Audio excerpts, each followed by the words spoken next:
देखिए, मोकामा का भूमिहार कोई अनंत सिंह की रजिस्टर्ड सीट तो नहीं। अनंत सिंह भी हारे हैं वहाँ से। अनंत सिंह के बड़े भाई दिलीप सिंह सूरजभान जीते थे वहाँ से चुनाव, दिलीप सिंह को हरा करके मोकामा से एमएलए बने थे सूरजभान जेल से। और वहाँ से अभी तक लगातार उसके बाद से फिर अनंत सिंह लगातार जीत रहे हैं। वो जीत रहे हैं, उनकी पत्नी जीत रही है, लगातार जीत रहे हैं। अभी फिलहाल जो माहौल है उसमें भूमिहार समाज एनडीए के साथ है। एनडीए से जो कैंडिडेट रहते हैं उसके साथ ही भूमिहार समाज रहता है। पहले कैंडिडेट कौन होते हैं?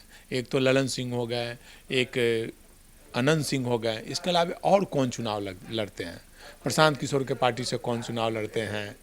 फिर चिराग पासवान अगर कैंडिडेट दे देते हैं तो कौन लड़ते हैं? लड़ाई इस बार जोरदार होगी कि पिछले बार 15,000 से जीते थे अनंत सिंह, और इस बार कांटे की टक्कर होगी, कोई भी हार जीते। 2025 चुनावी साल है और ऐसे में बिहार की राजनीति में तेजस्वी और नीतीश कुमार का मुकाबला आमने सामने भिड़ेंगे।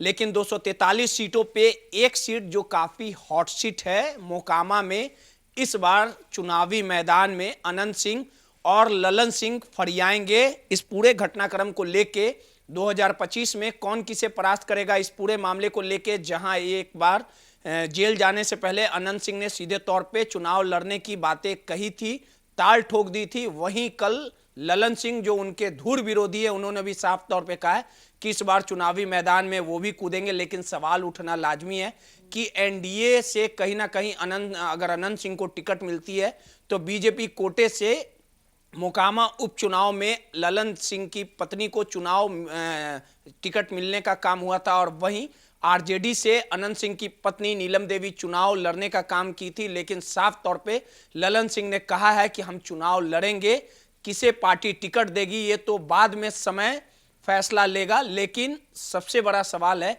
कि ललन और अनंत सिंह की लड़ाई में कौन किस पे भारी पड़ेगा, और इस पूरे मामले को लेके जो अनंत सिंह का गढ़ मोकामा है, भूमियारों का एक बड़ा वोट बैंक है, आखिर भूमियार किसके साथ रहेंगे, तमाम चीजों पे बात करने के लिए हमारे साथ वरिष्ठ पत्रकार संतोष जी हैं। संतोष जी, अनंत सिंह जेल जाने से पहले साफ बोल दिए थे कि इस बार हम चुनाव लड़ेंगे। मोकामा जो अनंत सिंह का घर है वहां पे भारी संख्या में जो पासवान समाज के भी लोग रहते हैं, सूरजभान सिंह भी अभी लगातार एनडीए से नाराज चल रहे हैं, ललन सिंह के साथ हैं, सहयोगी कहा जा सकता है। ललन सिंह इस बार बोले हैं कि टिकट हमको मिले या ना मिले लेकिन हम फरियाएंगे। तो मोकामा का भूमिहार किसके साथ होगा और कैसा मुकाबला रहेगा?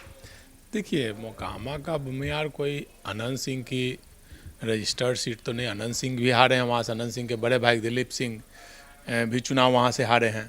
ऐसा नहीं कि सूरजभान जीते थे वहाँ से चुनाव, दिलीप सिंह को हरा करके मोकामा से एमएलए बने थे सूरजभान जेल से। तो वहाँ एक चुनाव के समय एक माहौल बनता है, समाज जिसके तरफ जाता है वो जीतता है। तो आज अनंत सिंह का है, अभी सूरजभान पीछे पड़ गए, बाद में सांसद हुए और एनडीए में चले गए, और वहाँ से अभी तक लगातार उसके बाद से फिर अनंत सिंह लगातार जीत रहे हैं। वो जीत रहे हैं, उनकी पत्नी जीत रही है, लगातार जीत रहे हैं। तो अभी दबदबा देखा जाए तो अनंत सिंह का ही है। लेकिन इस बार फिर समीकरण जैसे अगर वो एनडीए से लड़ते हैं तो एक एंटी इनकम्बेंसी फैक्टर भी काम कर रहा है। इस बार नीतीश कुमार जी के प्रति नाराज़गी भी है। तो उसमें देखना है कि भूमिहार समाज किस तरफ जाता है।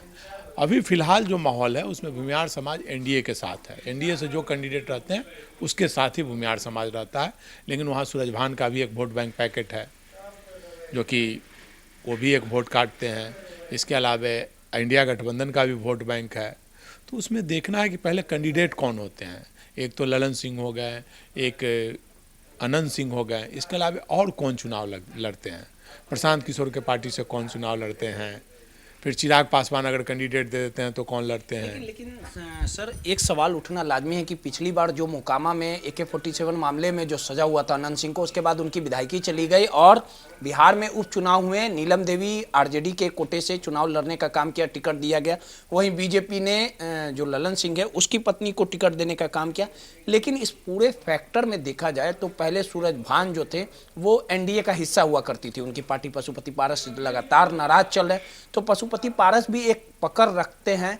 और अगर एनडीए अगर अनंत सिंह को टिकट देता है तो ललन सिंह को अगर आरजेडी टिकट देती है तो आपको क्या लगता है कि सूरजभान के मदद करने पे कहीं ना कहीं सहयोग मिलेगा, या आरजेडी ललन सिंह को भी अगर टिकट ना दे या किसी और को टिकट दे, सोनू मोनू गैंग के भी भाइयों को टिकट देने की बात कही जा रही थी, तो किसको टिकट देना ठीक रहेगा महागठबंधन के लिए? देखिए, अब महागठबंधन किसको तो पार्टी तय करेगी, लेकिन अभी वहाँ पे ललन सिंह हैं, सूरजभान के सपोर्ट उनको करेंगे या फिर उनके भाई चुनाव उनके पर लड़ सकते हैं, या सोनू मोनू बता रहे हैं वो लड़ सकते हैं, या आरजेडी वहाँ पर फिर कोई पिछड़ा कार्ड खेल सकता है, अशोक महतो की पत्नी को लड़ा सकता है, यह भी हो सकता है। अशोक महतो की पत्नी जी, अगर लड़ती है तो हाँ। लोकसभा में तो अशोक महतो टक्कर दिए थे। हाँ, तो वही मतलब कौन कैंडिडेट होता है उस पर डिपेंड होगा, मतलब टक्कर होगी, कैंडिडेट कौन होता है उस पर डिपेंड होता है। लेकिन लड़ाई इस बार जोरदार होगी कि पिछले बार 15,000 से जीते थे अनंत सिंह, और इस बार कांटे की टक्कर होगी, कोई भी हार जीत सकता है। बेहतर कौन उम्मीदवार रहेगा आपके हिसाब से? एक लंबा अनुभव है, एक्सपीरियंस है आपको राजनीति का। अशोक महतो की पत्नी को दिया जाता है तो क्या लगता है, क्योंकि पेरोल पे जैसे अनंत सिंह को निकाला गया, जब ललन सिंह चुनाव लड़ रहे थे तो काफी स्थितियां खराब बुझा रही थी। उसके बाद जो बातें सामने आई थी कि अनंत सिंह को इसी कारण पेरोल पे निकाला गया ताकि माहौल को बदला जाए, जो मोकामा है हवे के रुख को बदला जाए, और कहीं ना कहीं अशोक महतो ने टक्कर देने का काम किया था। अशोक महतो भी बाहुबली हैं, उनका भी एक वर्चस्व है, माना जा रहा है कि अगर उनकी पत्नी पे भी दाव खेला जा सकता है। देखिए, किस बोले ना, वहाँ पे लोकसभा चुनाव अलग होता है, विधानसभा चुनाव अलग हो जाता है। लोकसभा चुनाव में देश की राजनीति पे वोट होती है, और विधानसभा चुनाव में बिहार की राजनीति पे और बिहार के समीकरण पे वोट सटीक होता है। उम्मीदवार कौन रहेगा? आरजेडी को किसको देना चाहिए? मुझे लगता है कि अशोक महतो की पत्नी लड़ती है तो एक मुकाबला हो सकता है, और नहीं तो फिर ललन सिंह भी अच्छा टक्कर दे सकते हैं। दोनों में से कोई भी टक्कर दे सकते हैं अच्छा। ऐसे कैंडिडेट तो बहुत हैं, सोनू मोनू भी अपना टक्कर दे रहे हैं, तो कोई भी कैंडिडेट, मुझे लगता है अशोक महतो की पत्नी या ललन सिंह को ही, दोनों में से किसी को टिकट मिलने की संभावना। बदलते समय के साथ अनंत सिंह का जो एक छत्र वर्चस्व था, उनके बिना इजाजत का मुकामा में पत्ता तक नहीं मिलता था, लेकिन हालिया दिनों में भले ही वो चुनाव जीत जाए, लेकिन उनके खिलाफ बोलने वाले भी बहुत सारे लोग हो गए। अशोक महतो जैसे जेल से निकले, जो जेल मैनुअल में परिवर्तन किया गया, लोकसभा का चुनाव लड़े। सोनू मोनू गैंग भी अब एक विरोधी सीधे तौर पे हो गए। तो ये तमाम जो विरोधी हैं वो अनंत सिंह के खिलाफ रहेंगे इस बार चुनाव में, तो इसका कहीं ना कहीं जो असर है वो देखने को मिलेगा। उधर सूरजभान का देखिए, मोकामा में हमेशा बाहुबलियों के बीच की लड़ाई होती है, आपसी रंजिश होती है, और अभी तक अनंत सिंह भारी पड़ते रहे। एक बार 2005 का चुनाव छोड़ दिया जाए, 2000 का चुनाव जिसमें सूरजभान जीते थे, तो वो एक बार का चुनाव छोड़ दिया जाए तो अनंत सिंह वहाँ हमेशा भारी पड़ते रहे हैं। दुश्मन भी अब संख्या बढ़ गई है। देखिए, पहले भी दुश्मन उनके रहते हैं, हमेशा रहे हैं। उनको गोली भी लगी, उनके विवेका पहलवान भाई थे, उनसे भी अदाब, तो सब पूरा मिल गए हैं। लेकिन अब छोटे छोटे नए नए गैंग उनके खिलाफ हो गए हैं, तो समय बदलता रहता है। एक बाहुबली और अपराधियों की एक उम्र सीमा होती है अपराध की, एक समय के बाद फिर नया कोई आता है उसका स्थान लेता है।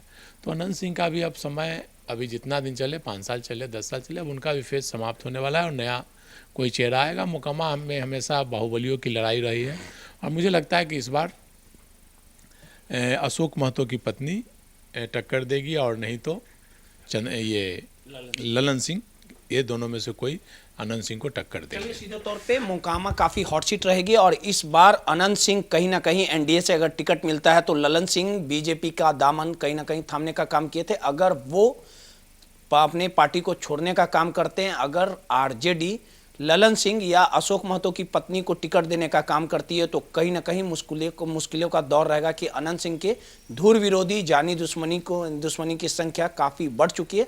अब देखने वाली बात होगी कि जब आरजेडी अशोक सिंह की पत्नी ललन सिंह या सोनू मोनू गैंग किस पे दाव खेलती है, और ये तमाम अगर एकजुट होते हैं तो अनंत सिंह का खेल बिगाड़ पाते हैं कि नहीं, ये तो आने वाला समय बताएगा। लेकिन मुकाबला काफ़ी कड़ा होगा। पटना से नटराज न्यूज़ के लिए रोहित कुमार की रिपोर्ट।